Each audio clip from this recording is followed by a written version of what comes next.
করতে হবে। যারা এর জন্য রোখার চেষ্টা করছে, আমি কোনো অসাংবিধানিক কাজ করছি না। ভারতের সংবিধানকে সম্মান জানিয়েই প্রত্যেকটা ধর্মাবলম্বী মানুষের নিজেদের অধিকার আছে। কেউ চার্চ বানাতে পারে, কেউ গির্জা বানাতে পারে, কেউ মন্দির বানাতে পারে। আমরা মুসলমান যারা, তারা আল্লাহর ঘর মসজিদ বানাতে পারি। আজকে ভারতবর্ষে 145 মধ্যে 40 কোটি মুসলমানের বাস। এই বাংলায় 11.5 কোটির মধ্যে 4 কোটির বেশি মুসলমানের বাস। সেখানে আমরা একটা বাবরি মসজিদ করতে পারবো না? এত বড় হিম্মত! আমার মাথার দাম ঘোষণা করা হচ্ছে 1 কোটি টাকা। হাজারো তর্ক, তবু থামানো গেল না হুমায়ুন কবিরকে। গত কয়েক সপ্তাহ ধরে একটি নির্দিষ্ট ইস্যুকে কেন্দ্র করে উতাল রাজ্য। তা হলো মুর্শিদাবাদের বেলডাঙ্গায় মসজিদের ভিত্তিপ্রস্তর স্থাপন। তৃণমূলের সাসপেন্ডেড বিধায়ক হুমায়ুন কবির শনিবারই সেই অনুষ্ঠান করবেন বলে আগেই জানিয়েছিলেন। তবে কলকাতা হাইকোর্ট মামলা হওয়ায় বিষয়টি নিয়ে জটিলতা আরও বাড়ে। শেষ পর্যন্ত আদালত থেকে সবুজ সংকেত মেলায় আরও আত্মবিশ্বাসী হুমায়ুন কবির। শুক্রবার কলকাতা হাইকোর্টের নির্দেশের পর জেলা পুলিশের ঊর্ধ্বতর কর্তারা হুমায়ুন কবিরের সঙ্গে বসে পরিস্থিতি খতিয়ে দেখেন। আর শনিবার বাবরি মসজিদ ভিত্তিপ্রস্তর স্থাপন করা হলো। শনিবার সকাল থেকেই বেলডাঙ্গায় দেখা যায় চোখ পড়ার মতো ভিড়। সারি সারি ইট নিয়ে মসজিদের ভিত্তিপ্রস্তর স্থাপনের প্রস্তুতি করেন স্থানীয়রা।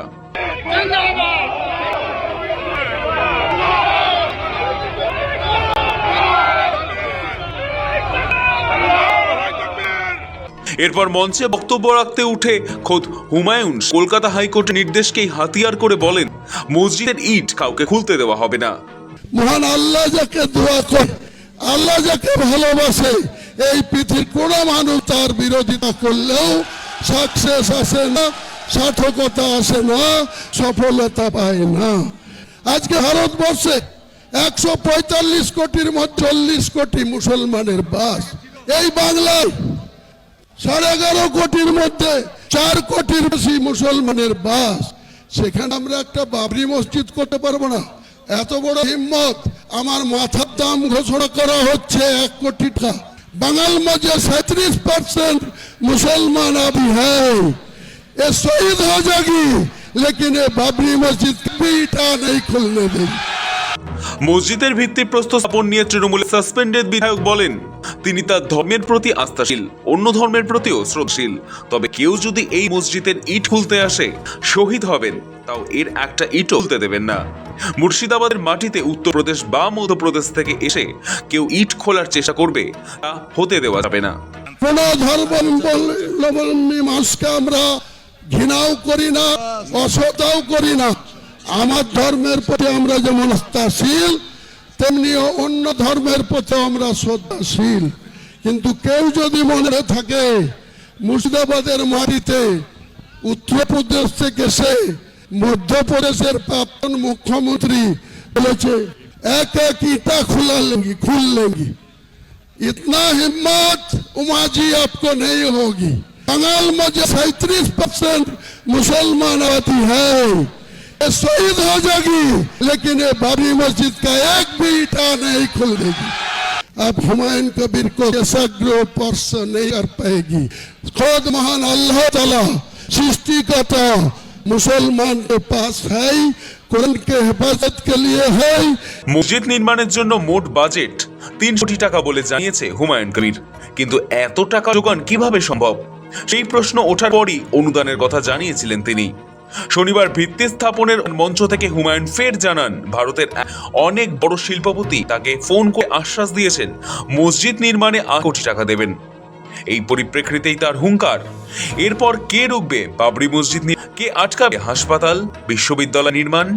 Total budget 300 crore, total budget 300 crore. मेरे को इंडिया को एक बहुत बड़ा शिल्पपति, उनको 4000 करोड़ का फाइल है, वो मुझे वादा किया आपको ट्रस्ट में 80 करोड़ रुपया भेजूंगी। तो वो अकेला कॉपी है। भारतवर्ष के मुसलमान के 4 से ज्यादा पैसा है, कौन रोकेगी बाबरी मस्जिद? कोई रुक नहीं सकता, कोई रुक नहीं सकता। बाबरी मस्जिद होगा होगा होगा। ये मेरा मुसलमान के वादा है। বৃহস্পতিবার বহরমপুরে মুখ্যমন্ত্রীর সভাস্থলে গিয়ে সাসপেন্ড হওয়ার খবর জানতে পেরে মুহূর্তেই সভা থেকে বেরিয়ে যান হুমায়ুন। এই মসজিদ নির্মাণের ইস্যুকে কেন্দ্র করেই দলে অস্বস্তি বাড়িয়েছেন তিনি। এর মাঝে 6 ডিসেম্বর বেলডাঙ্গায় মসজিদে শিলান্যাসের কর্মসূচি ঘিরে ওঠে তর্ক। অভিযোগ ছিল এই উদ্যোগে এলাকায় সাম্প্রদায়িক উত্তেজনা ছড়াতে পারে। সেই অভিযোগের ভিত্তিতেই আদালতে গড়ায় মামলা। তবে হাইকোর্ট স্পষ্ট করে দেয় মসজিদ নির্মাণ অসাংবিধানিক নয়, তাই কর্মসূচিতে কোনোভাবেই নিষেধাজ্ঞা জারি করা হবে না। আদালতের পর্যবেক্ষণ, আইন শৃঙ্খলা রক্ষার দায়িত্ব রাজ্য প্রশাসনের। প্রয়োজনে কেন্দ্রীয় বাহিনী ব্যবহার করা যেতে পারে, তবে কর্মসূচি বন্ধ করার কোনো যুক্তি নেই। শনিবারের অনুষ্ঠানে প্রায় 3000 পুলিশ মোতায়েন করা হয় শুধুমাত্র নিরাপত্তা ও ভিড় নিয়ন্ত্রণ করতে। বেলডাঙ্গা ও রানীনগর পুলিশের 3000 বাহিনী মোতায়েন করা হয়। 19 কোম্পানি অতিরিক্ত বাহিনীও মোতায়েন থাকে। এলাকায় 250 র্যাব মোতায়েন করা হয়। একজন এসপি, একজন এএসপি নিরাপত্তা দায়িত্বে ছিলেন। এছাড়াও ডিএসপি, ইন্সপেক্টর এবং সাব ইন্সপেক্টর মিলিয়ে 100 জন অনুষ্ঠান স্থলে ছিলেন। এছাড়া নিরাপত্তার দায়িত্ব রয়েছে সিভিক ভলেন্টিয়ার, ভিলেজ পুলিশরাও। জেলা পুলিশ গোয়েন্দা বিভাগের 30 জন আধিকারিক ছিলেন সভাস্থলে। বেলা 12টা থেকে শিলান্যাসের মূল পর্ব শুরু হলেও অনুষ্ঠান স্থলে সকাল 10টা থেকেই শুরু হয়ে যায় যাবতীয় আনুষ্ঠানিকতা। আয়োজকদের দাবি, রাজ্যের বিভিন্ন প্রান্ত ছাড়াও দেশের নানান জায়গা থেকে বহু ইসলাম ধর্মগুরু এই অনুষ্ঠানে দেন। ভিড় এবং অনুষ্ঠান পরিচালনা সামলাতে শুক্রবার থেকেই প্রায় 2000 স্বেচ্ছাসেবক কাজ শুরু করে দিয়েছিলেন। পুরো আয়োজনে খরচ ধরা হয়েছিল প্রায় 60 থেকে 70 লক্ষ টাকা। মরদেঘি মোড়ের কাছে প্রায় 25 বিঘা জায়গা জুড়ে বিশাল মঞ্চ নির্মাণ করা হয়। দৈর্ঘ্য 150 ফুট, প্রস্থ 80 ফুট। প্রায় 400 অতিথির বসার ব্যবস্থা সেখানে। মঞ্চ নির্মাণে নাকি খরচ হয়েছে প্রায় 10 লক্ষ টাকা। শুধু খাওয়া দাওয়াতেই ব্যয় ধরা হয়েছে প্রায় 30 লক্ষ টাকা। জানা গিয়েছে ক্যানিং, সন্দেশখালী, ভাঙড়, ইটাহার, সুন্দরবন, বিষ্ণুপুর এবং দেগঙ্গা থেকে বহু মানুষ ভিড় জমান হুমায়ুনের বাবরি মসজিদ শিলান্যাস অনুষ্ঠানে।